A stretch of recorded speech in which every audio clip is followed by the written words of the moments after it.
다 같이 사도신경으로 우리의 신앙을 고백하겠습니다.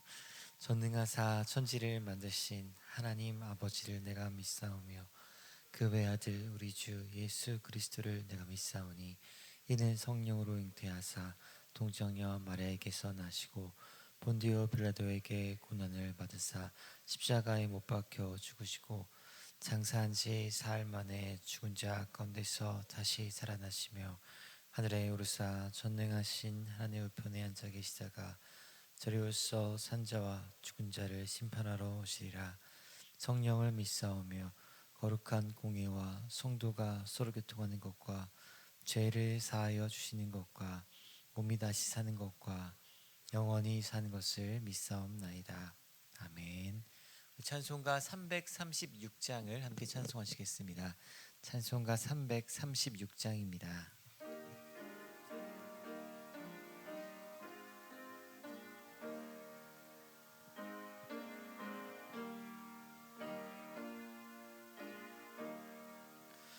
환난과 핍박 중에도 성도는 신앙 지켰네. 이 신앙 생각할 때에 기쁨이 충만하도다.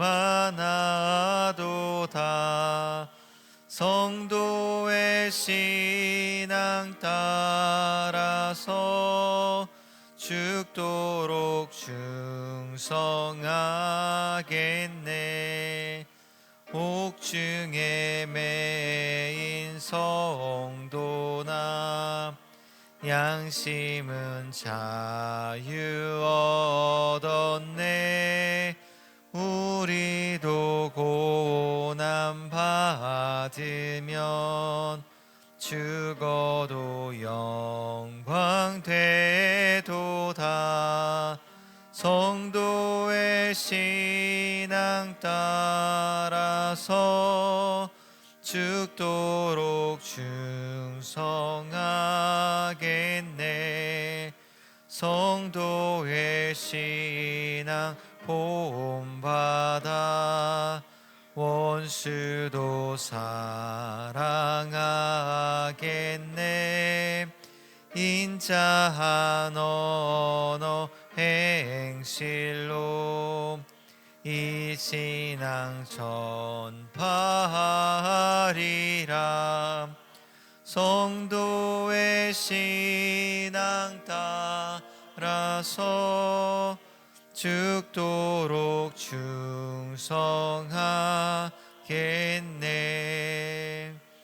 아멘.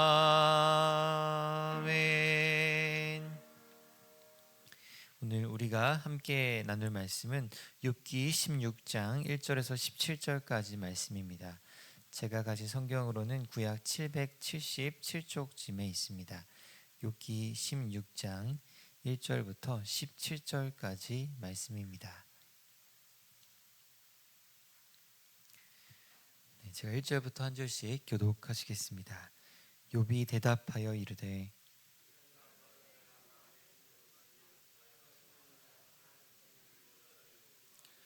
헛된 말이 어찌 끝이 있으랴. 내가 무엇에 자극을 받아 이같이 대답하는가.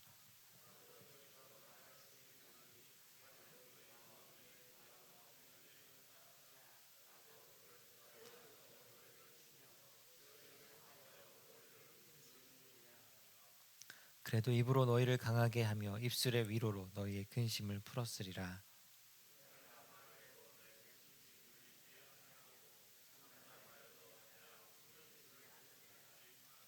이제 주께서 나를 피로하게 하시고 나의 온 집안을 패망하게 하셨나이다.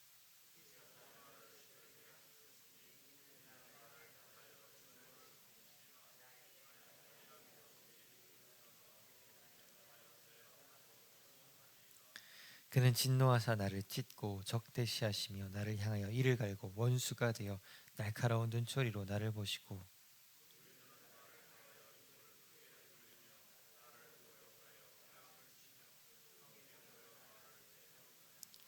하나님이 나를 악인에게 넘기시며 행악자의 손에 던지셨구나.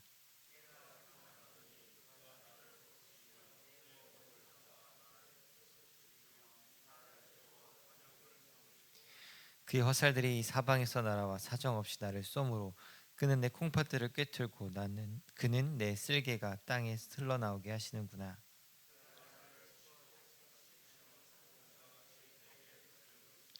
내가 굵은 배를 꿰매어 내 피부에 덮고 내 뿔을 티끌에 더럽혔구나.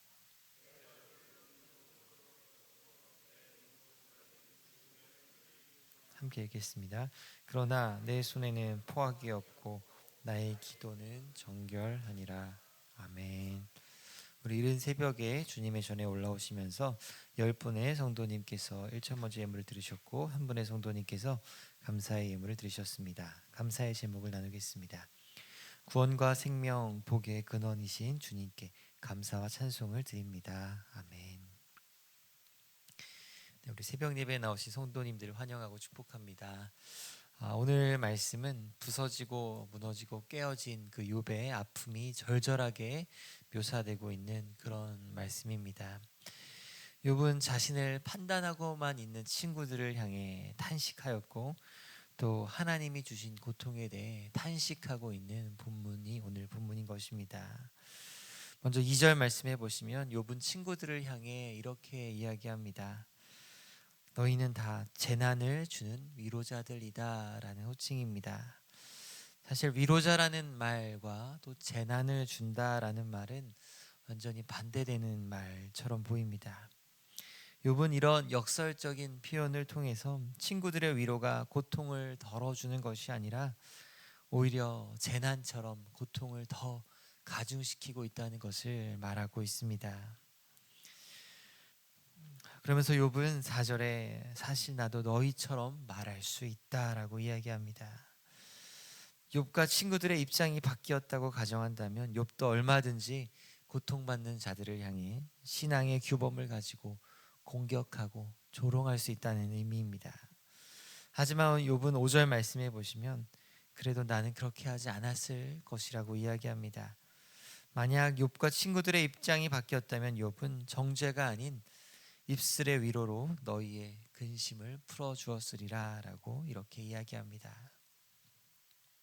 그러면 사랑하는 제2가족 여러분, 오늘 말씀은 우리에게 고통받는 사람에게는 정죄보다 위로가 먼저다라는 것을 다시 한번 이야기해 주고 있습니다.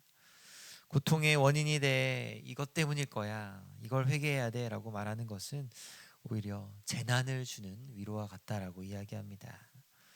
그러므로 먼저 그 고통받는 사람에게 집중해서 입술의 위로로 근심을 풀어주라라고 말하고 있습니다. 이것은 나 자신을 향해서도 마찬가지입니다. 우리는 갑자기 어떤 어려운 일을 당했을 때 본능적으로 내가 하나님께 잘못해서 어떤 벌을 받나 보다라고 생각할 수 있습니다. 물론 성령께서 그때 회개할 것을 떠오르게 하실 수도 있습니다. 하지만 딱히 하나님 앞에 잘못한 것이 생각나지 않는다면 어떻게 해야 할까요? 욥기는 우리가 겪는 모든 고통이 인과 응보로만 설명되지 않는다는 것을 말씀해 주고 있습니다. 우리가 겪는 고통 중에는 그 이유를 알 수 없는 고통도 존재하기 때문입니다. 그래서 오늘 6절 말씀에 욥은 이렇게 이야기합니다. 내가 말하여도 내 근심이 풀리지 아니하고 잠잠하여도 내 아픔이 줄어들지 않으리라 하는 말씀입니다. 아무리 말로 내가 이렇게 고통을 표현한다 할지라도 고통이 없어지지 않고 그렇다고 입 다물고 잠잠히 있는다 할지라도 그 아픔이 경감되지는 못한다는 그런 고백입니다. 욥은 이처럼 고통 앞에서 이러지도 저러지도 못하는 답답한 그런 심경을 고백하고 있습니다. 욥의 어떤 고난이 그가 잘못해서 찾아온 고난이 아니었기 때문입니다. 이어지는 7절부터 16절까지 말씀은 이 욥의 탄식이 하나님에 대한 탄식으로 나아가고 있습니다. 욥은 내가 고통을 겪는 것은 하나님께서 주권적으로 하신 일이다 하는 것을 반복해서 이야기합니다. 그런데 오늘 이 본문의 욥의 고통들을 읽어 내려갈 때 우리는 한 사람을 떠올리지 않을 수 없습니다. 바로 십자가의 예수 그리스도이십니다. 그래서 오늘 본문의 이 욥의 탄식은 그리스도의 모습을 또한 예표하는 것이다 라고 우리는 그렇게 볼 수 있습니다. 예를 들어 9절 말씀해 보시면 그는 진노하사 나를 찢고 적대시하시며 나를 향하여 이를 갈고 원수가 되었다. 이 말씀은 그리스도께서 성부 하나님의 원수가 되셔서 성부 하나님의 진노를 받으시고 십자가에서 찢기신 것을 떠올리게 합니다. 또 10절 말씀에는 무리들이 나를 향하여 입을 크게 벌리며 나를 모욕하여 뺨을 치며 함께 모여 대적했다. 이렇게 이야기합니다. 이것 역시 예수님께서 십자가에서 경험하셨던 일들입니다. 실제로 예수님께서는 십자가에 달리셨을 때 한편의 강도가 그분을 향해 욕을 했습니다. 사람들은 예수님을 향해 침을 뱉었고 뺨을 쳤습니다. 그리고 예수님의 제자들마저 다 예수님을 배신하였습니다. 우리 13절의 말씀도 또 같이 한번 읽어보겠습니다. 그의 화살들이 사방에서 날아와 사정없이 나를 쏘므로 그는 내 콩팥들을 꿰뚫고 그는 내 쓸개가 땅에 흘러나오게 하시는구나. 아멘. 말씀해 보면 화살이 콩팥들을 꿰뚫었고 쓸개가 흘러나왔다 이야기합니다. 이것과 비슷한 모습으로 예수님께서는 십자가에서 창에 찔리셨고 또한 물과 피를 쏟으셨습니다. 이처럼 오늘 본문에 등장하는 이 극단적인 고난의 표현들은 십자가의 예수님을 가장 잘 나타낸다라고 할 수 있습니다. 무엇보다 17절의 말씀은 오늘 말씀이 예수님을 예표한다라는 것을 더 잘 설명해 주고 있습니다. 17절 말씀에 보면 그러나 내 손에는 포학이 없고 나의 기도는 정결하니라 라고 고백합니다. 쉽게 말해 욥은 죄가 없었는데 고난을 당했다라고 이야기하는 것입니다. 그런데 예수님께서는 내가 이렇게 의롭다라고 말하는 이 욥보다 더 의로우시고 완전하게 죄가 없으신 분이셨습니다. 예수님이야말로 손으로 포악이나 어떤 불의를 행하신 적이 단 한 번도 없으신 분이셨습니다. 그리고 예수님의 기도는 완벽하게 정결한 기도였습니다. 그래서 이 완전히 죄 없으신 예수님께서 바로 우리의 죄 때문에 하나님과 원수가 되셨고 또 하나님께 고난받으신 그 이야기를 우리는 욥의 고백을 통해 바라볼 수 있는 것입니다. 그러므로 사랑하는 제2가족 여러분, 우리가 욥기를 읽을 때마다 욥보다 더 완벽하게 의로우셨으면서도 욥보다 더 깊은 고난을 당하신 예수님을 바라보시면 좋겠습니다. 만약 우리가 욥기를 읽을 때 예수님을 빼놓고 읽는다면 욥기는 어느 대답 없는 고통의 기록에 지나지 않을 수도 있습니다. 왜냐하면 사실 욥기는 우리의 가려운 부분을 긁어주지 않기 때문입니다. 그래서 우리는 욥기의 이야기를 통해 무엇보다 그리스도를 바라볼 수 있어야 합니다. 이 의로운 사람 욥이 겪는 그 역경과 고난 속에서 그 신음하는 모습을 통해서 우리는 예수 그리스도의 생애를 볼 수 있는 것입니다. 욥의 모습은 예수님의 모습을 흐릿하게 예시하고 있을 뿐이지만 그래도 우리는 이 욥의 고난을 통해 그리스도의 그림자를 발견할 수 있게 됩니다. 말씀을 정리하겠습니다. 욥은 친구들을 향해 너희는 재난을 주는 위로자다 이렇게 칭합니다. 그러면서 욥은 나라면 내가 너희들이었다면 입술의 위로로 근심을 풀었으리라 라고 이렇게 탄식합니다. 이 욥의 탄식처럼 우리는 누군가의 고통 앞에 재난을 주는 위로자가 되는 것이 아니라 입술의 위로로 근심을 풀어주는 사람이 되시기를 축원드립니다. 무엇보다 이 욥의 고통을 통해 죄 없이 고통당하신 그리스도를 바라보며 믿음의 주에 온전케 하시는 예수님을 더 깊이 바라보는 저 여러분 되시기를 축원드립니다. 기도하겠습니다. 하나님 아버지, 우리의 삶도 욥처럼 큰 고통을 당할 때가 있습니다. 그럴 때마다 욥기를 읽으면서 우리의 고통을 아시는 예수 그리스도를 바라보기를 원합니다. 무엇보다 누군가 고통당하는 사람이 있을 때 우리도 재난을 주는 위로자가 아니라 우리의 입술의 위로로 주님이 주시는 하늘의 위로로 위로할 수 있는 위로자로 살아갈 수 있게 하여 주시옵소서. 오늘 주님 앞에 귀한 예물 가지고 나온 손길들을 기억하여 주시고 또 우리의 모든 기도의 제목과 마음의 소원들을 주님의 때에 주님의 뜻 가운데 합당하게 주님 응답하여 주시옵소서. 감사드리며 이 모든 말씀 살아계신 예수님의 이름으로 기도드립니다. 아멘.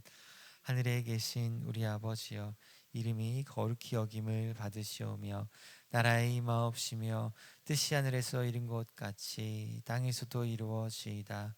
오늘날 우리에게 일용할 양식을 주옵시고 우리가 우리에게 죄 지은 자를 사하여 준 것 같이 우리 죄를 사하여 주옵시고 우리를 시험에 들게 하지 마옵시고 다만 악에서 구하옵소서.